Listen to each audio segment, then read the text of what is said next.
This is your Friday Night Blitz, brought to you by Sanderson Ford. Yes, we know it's Saturday morning, but welcome to ABC 15's coverage of high school football. We kick off the Friday Night Blitz with our game of the week. The second-ranked and undefeated Queen Creek Bulldogs at the Saguaro SaberCats, two of the best in Division III. But a difficult and emotional night for the SaberCat family after longtime equipment manager Mike "Tug" Garcia passed away unexpectedly early Monday morning. The team and fans going green, honoring Tug during a pregame ceremony and raising money for his family throughout this past week. A battle of the best in Scottsdale, 3rd and 10, Queen Creek, but Christian Kirk comes up big for the SaberCats. Look at that hit. Huge hit on Mike Kemmerer. Same dive. Bryce Dobbs hands off to Weston Barlow, and the Bulldogs go up 7-0. But Saguaro answers. Luke Rebenzer with a long pass to J.T. Nettleton. Nettleton takes it in, and we're tied at 7. Trailing 14-7, Trey Lemley carries it in for Queen Creek, and we're tied at 14. Again, Saguaro answers. Isaiah Reese scores, and Saguaro goes up by 7. Late in the second, Rebenzer hits Cameron Kutsalis, and Saguaro gets the win 35-28.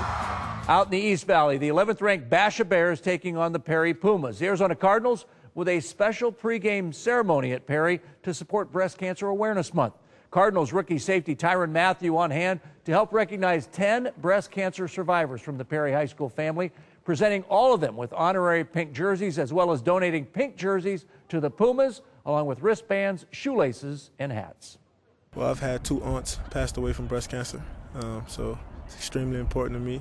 You know, it was a rough time for me and my family. So, hopefully, other families, don't go through what I went through.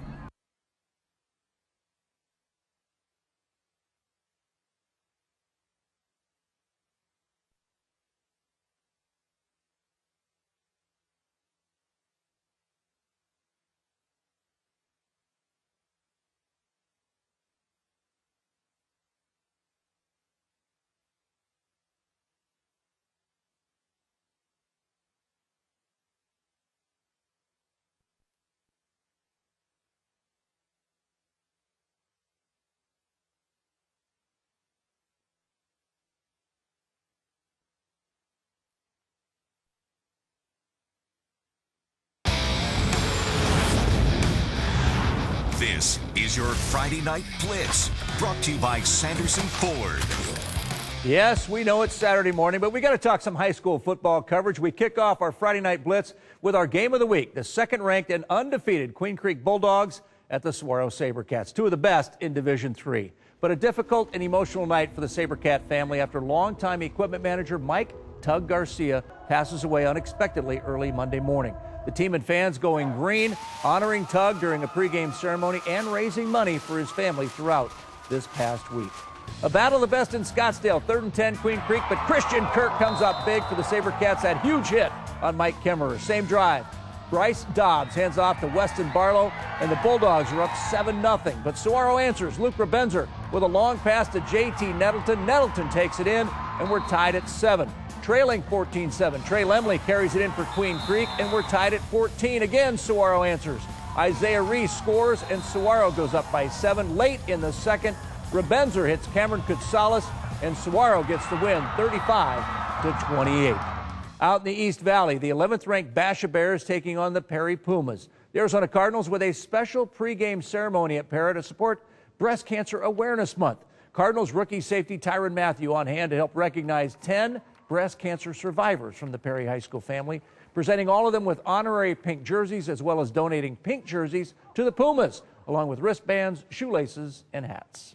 Well, I've had 2 aunts passed away from breast cancer, so it's extremely important to me.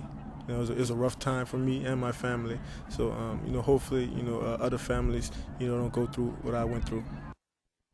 And I got heads. You've won the toss. You want to kick, receiver, defer. First quarter action at Perry. Basha with the ball in the 28. Zach Werlinger throws to Joe Storm, and the Bears take a 6-0 lead. Still in the first. Perry with the ball. Alec Monte finds Lane Beach for 15 yards. And then same drive, ball on the 3. But Perry fumbles and Christian Medeiros recovers. Basha shuts out the Pumas 49-0.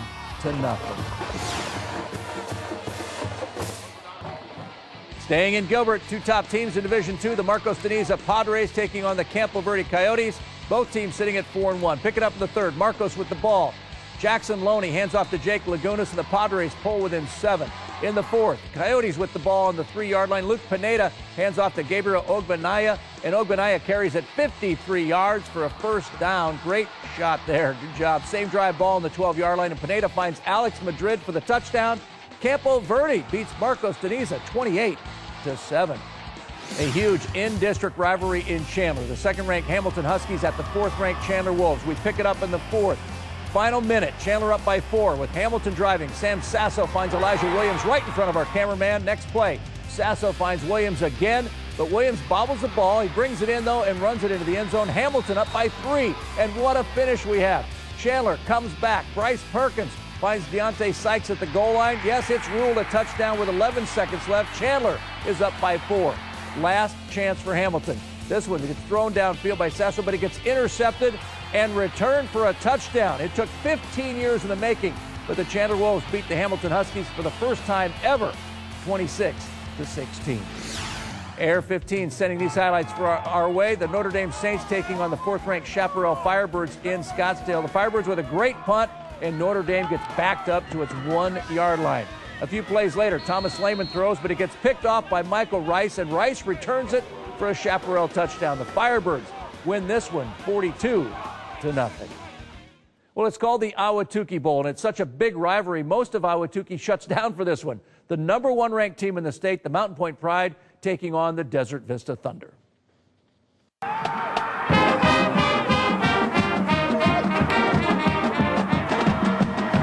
Mountain Pointe strikes first. Deontay Townsend takes the handoff up the middle and finds the end zone. Pride up 7-0.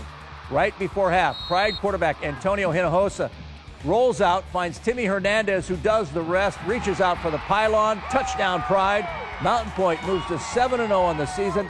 They pull away from Desert Vista in the second half, winning the Tukey Bowl 49-6. In Tempe, the Washington Rams taking on the Tempe Buffaloes late in the second quarter, tied at 20. Washington quarterback James Rasmussen hands off to Antoine Marlowe, and the Rams take a 26-20 lead. And that takes us to our play of the night. On Tempe's next drive, junior quarterback Emmanuel Gant drops back to pass, but he can't find a receiver, so he takes off running. And just when you think Washington has him stopped, Gant breaks free, and yes, he finds the end zone. The Buffaloes take a 27-26 lead. Then with 11 seconds to play in the half, Washington responds. This time Rasmussen hits Marcus Montalongo, and the Rams take a 32-27 lead into halftime. Washington wins a shootout in Tempe, 70-48.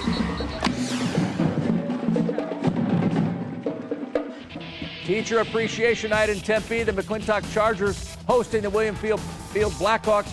Williams Field gets on the board first. Jedediah Fogg finds Cole Forsgren for 6 yards, and the Blackhawks take a 7-0 lead. The Blackhawks add a field goal and then a touchdown on this handoff from Fogg to Josh Page. The Blackhawks beat the Chargers 47-0. To the Northwest Valley, Air 15 with some more highlights. The Deer Valley Skyhawks at the Centennial Coyotes, and check out this run by Deer Valley's Amir Armstrong. That run sets up this touchdown pass from Devin Palomino to Brian Calhoun to tie the game at 7. Centennial goes on to win big at home, 34-7. Well, each week we recognize a special athlete or share a feature story on the Friday Night Blitz. And let's face it, kickers don't always get a lot of love on the football field. This week, a story about a young kicker working just as hard as anyone else out on the practice field. Ready. Keep your eye on number 17, a freshman, kicking for the Apache Junction High School varsity football team. 1, 2, 3. Coach Dave Aoyagi was struggling to find a kicker this past offseason until soccer coach Norm Hofer showed up with a prospect. I ran up and asked Coach Yoggs, I said, hey, you audition any kickers? And he said, yes. And so I said, well, I got a freshman I think might give it a little whirl. I had some kids kicking off the tees, and they're not very good. They were doing a really poor job, and he said, hey, you should let this girl try and kick. She came over and kicked one. He said, all right, get your physical and get your paperwork turned in, and she can boot it really well. That's right, she. She is freshman football player V. Luff. Ready. So the big question is, how did the boys take to having a girl kicker on the team? Oh. One more. They're really nice, and they're really friendly, and they welcomed me to the team. And it's been really easy, a really easy transition, I think. So what was it like for V, moving from soccer to football? First, it was kind of weird because I've never carried stuff on my shoulders before, but then you get used to it and it's like nothing's on your shoulders. The interesting thing about this story is that V isn't the only girl on the team. She's actually the second girl to join the Prospectors. Sophomore Danielle Moore is starting her second season at Apache Junction as a defensive back and receiver. At first, in 8th grade, it was real weird and awkward because I wasn't really friends with any of them, so I was just kind of there. And then as we started playing together, it was all right. V says playing football has been a great decision, and she plans on sticking with it. Yeah! I'm going to try to do it all 4 years of high school and maybe even try in college. But the best part of football for V? I just like the thrill of making the points and then knowing that my team's always going to be there for me no matter what. And for Coach Aoyagi? At first it was a little bit getting used to and things like that, but now, they understand, Coach, we're not different. We're just football players. They don't want to be treated differently. How about that? To see the extended version of V's story, visit our website, abc15.com. And if you know of a high school athlete in any sport, please let us know.